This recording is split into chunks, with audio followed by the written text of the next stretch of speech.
Swastiastu, Jermanku. Swastiastu. Kita lanjutkan malih diskusinya, Jermanku. Tadi sudah dijelaskan tentang bagaimana tiang hendak memulai jika hendak mengkoleksi keris. Sekarang pertanyaan tiang berlanjut adalah, seringkali dalam misalnya tiang hendak memilih keris, itu harganya bervariasi sekali, Jermanku. Bisa mulai dari harga mungkin ratusan ribu hingga sampai puluhan juta, Jermanku. Faktor-faktor apa yang membuat harga keris itu bisa bervariasi, Jermanku? Oke, semua nih. Kita jawab kenapa keris itu mahal gitu ya? Mungkin bervariasi harganya, Jermanku. Sebenarnya kalau kita ngomongin keris itu tidak mahal sebenarnya. Dari segi yang mahal itu adalah pertama wilahnya dulu. Kita bicara karena dalam kerisnya ada tiga bagian ini. Wilah, sarung, Gitu, sama aksesorisnya. Betul. Kalau kita nyari yang normal, kita cari wilah dengan sarung sederhana, itu memang kerisnya murah. Dan samping itu juga segi penempaannya. Ada kualitas memang, kalau dia segi bahan itu juga dia menyebabkan harga keris itu bervariasi. Yang mahal lagi, keris itu dari segi casingnya juga dia juga menyebabkan mahal. Meskipun kerisnya seharga 200.000 dikasih casing sekitar 5 juta kan otomatis harganya mahal. Namanya casing itu warangkanya kayak jas peraknya. Nah, kalau yang sarankan untuk yang keris itu kita nih ke ibaratnya keris ini jiwa. Ya, Jermanku. Yang mempengaruhi itu keris itu bagus tidak adalah wilahnya. Dari segi nilai apa namanya itu istilahnya yoni istilahnya magisnya itu ya. Yoni dan suatu keris itu keris ditentukan utamanya dan orang tidak pernah menyapa kalau upacara tidak pernah ada orang upacara sarung keris, tapi dia keris itu wilahnya, karena prosesnya itu bikin keris itu yang berproses, bikin upokaranya, sesajian atau apapun gitu. Kalau orang bikin orangka kan tidak ada istilahnya harus bikin banten dan lain-lain itu. Karena yang menjiwai itu atau yoni dalam setiap keris itu terdapat di bilahnya, nih, Jermanku. Nah, itu duduk dengan keris baru itu. Kalau keris lama itu kan beda lagi. Nah, kadang-kadang secara umum kita ketahui nih ke kenapa keris itu bisa murah dan sampai ratusan juta itu, pertama untuk yang lain lebih itu aksesorisnya, karena dia bikin dari emas, dan kadang-kadang kalau orang awam juga keris karena dia percaya dengan kliniknya, dia nanti mahal tuh dia beli narasinya juga, itu juga bisa menyebabkan dia mahal. Ya, cerita sampingan dari keris. Ya itu. Kadang-kadang yang lagi satu lebih ketuaannya. Tua utuh itu loh. Kalau ada istilahnya tua juga rusak juga tidak ada harga. Umur keris juga ikut mengikuti. Itu yang bawaan keris itu mahal. Terus kita nyari yang pembeli itu yang gimana dicari kan gitu sekarang. Nah, kalau dia nyari wilahnya ya standar aja harganya. Tapi biarpun bahannya biasa, yang penting pesikutnya udah bener, itu suatu saat itu pasti bagus. Jadi itu yang direkomendasikan untuk pemula. Pemulanya itu, ini cari pesikutnya yang benar. Kenapa? Karena kita kembali itu orang mesti dulu apa gitu. Kalau dia mencari untuk sekedar pajangan ya sih tidak perlu nyari pesikut. Kadang-kadang orang yang mesen kepandai yang khusus itu memang jarang dia untuk jual beli, tidak bisa. Jadi sebaiknya karena seperti titiang ikut yang berbeda dan Jermanku. Jadi sudah karena berbeda mungkin tidak cocok untuk orang lain, sehingga keris itu sebaiknya tidak untuk diperjualbelikan gitu. Ya, karena gimana gini, setiap orang mesen keris kepandai itu udah orang dulu keris itu akan dipakai. Tak mungkin kan dijual karena dia tuh udah sesuai dengan ukuran diri sendiri Jermanku, dan bisa turunkan ke orang-orang ke keturunannya gitu biasanya gitu. Kadang-kadang orang milih besi tua tuh yang udah pemula, kadang-kadang dia takut itu siapa dulu yang punya keris itu, apa pernah membunuh keris itu bagaimana kan gitu kadang-kadang. Makanya dia beralih ke nyari keris yang keris baru. Baru. Ke kadang-kadang dia mesen, kadang-kadang dia beli di mana dibikin. Dan nah seandainya gimana nih, membeli keris yang di toko itu belum tentu juga bagus. Nah, ini kadang-kadang bagus ada, karena ada proses dia pengrajin keris itu, dia bikin satu tiap hari bikin, kadang nemu di hari baik. Iya. Untuk itu keris pasaran namanya. Iya, Kalau memang dia nyari yang bagus pasti yang dewasa baik, upokaro yang bagus. Dan upokaro pun ada juga menyebabkan keris mahal murahnya kalau dibanding dengan upokara juga ada.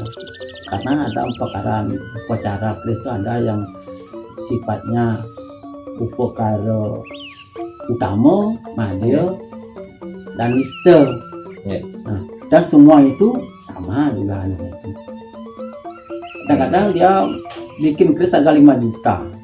Karena dia bikin yang Banten yang gede, itu Banten juga mempengaruhi lagi karena penggunaannya dia. biaya pendukungnya sehingga Ya. menyebabkan keris Iya. jadi mahal Jermanku. Ya, ngerti. Kemudian Jermanku pertanyaan berlanjut, setelah keris itu misalnya dimiliki, yang memiliki suatu keris nih, kenapa perawatannya sehari-hari sehingga keris itu tidak mudah rusak nih ke Jermanku? Pertama untuk penempatan kerisnya itu Ya. kita karena dia ingin menjaga sifatnya keris itu menjaga keluarga kan, Ya. tempat yang aman karena biar aura menyebar gitu kalau percaya dengan isi keris gitu loh. Ya. Nah itu untuk perawatnya kita cukup kalau memang kita budaya Hindu masih Ya, khususnya di Bali. di Bali ya, kadang-kadang harus dipanggil tempat kelahiran. Nah kita kasih sesajen. Nah juga bareng kita kan setiap hari juga ngatur sesajen Ya, kan, seperti kita hidup sehari-hari di sehari-hari Bali, itu kan kita terencana. ya. Nah kalau kita punya keris satu, perawat itu tinggal kita kalau udah selesai dicuci di pandai itu kita diminyakin aja, kita tidak perlu ngeluarin lagi. Ya, minyak apa kira-kira mungkin secara skala, apakah bisa pakai minyak kelapa atau minyak mesin jahit nih kan Jermanku? Nah kalau khususnya kita kan gini, istilahnya Bali nguangi ya, kita Ya. pasti minyak yang berbau harum. Oh, ya.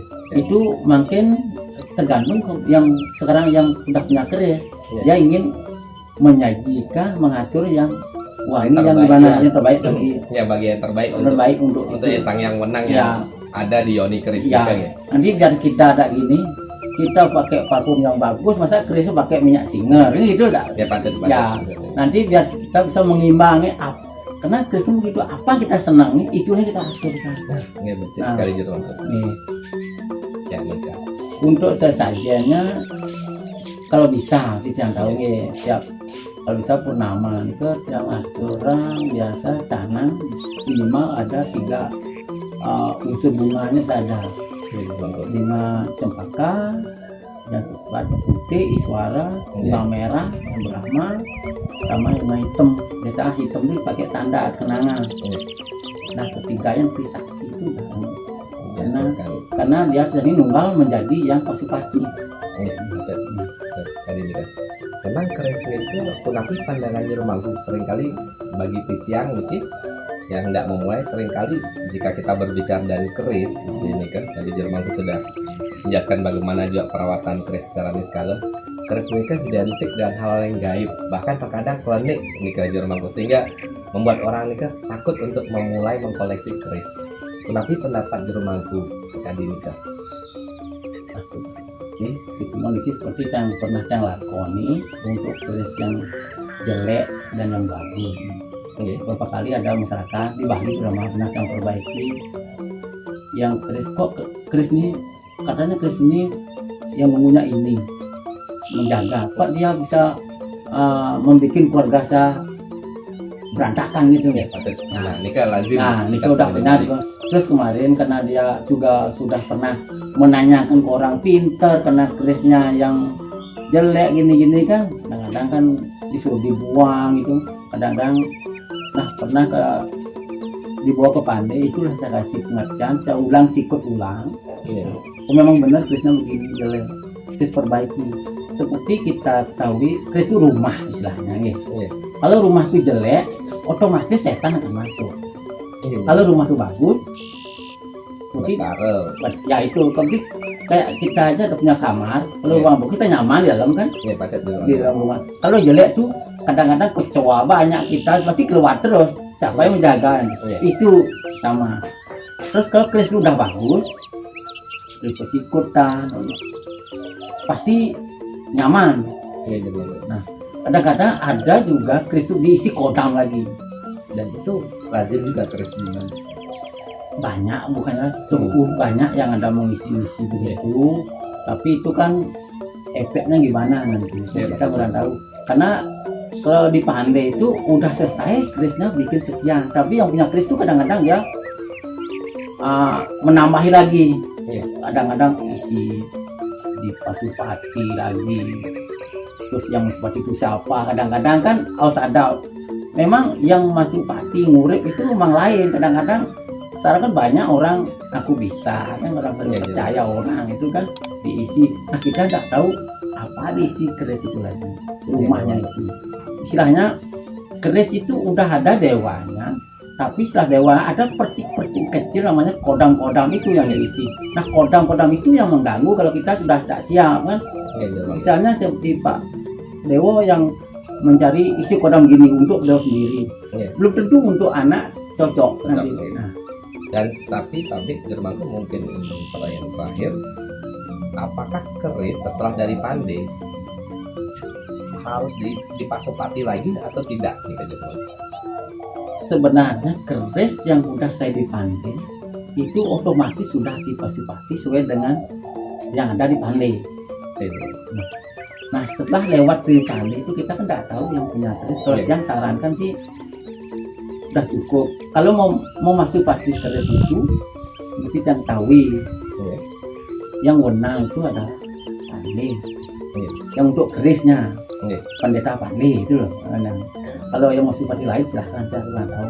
Karena itu saya lihat di pernah baca di bukunya. Jadi suatu tidak keharusan lagi Jermanku Tidak ada.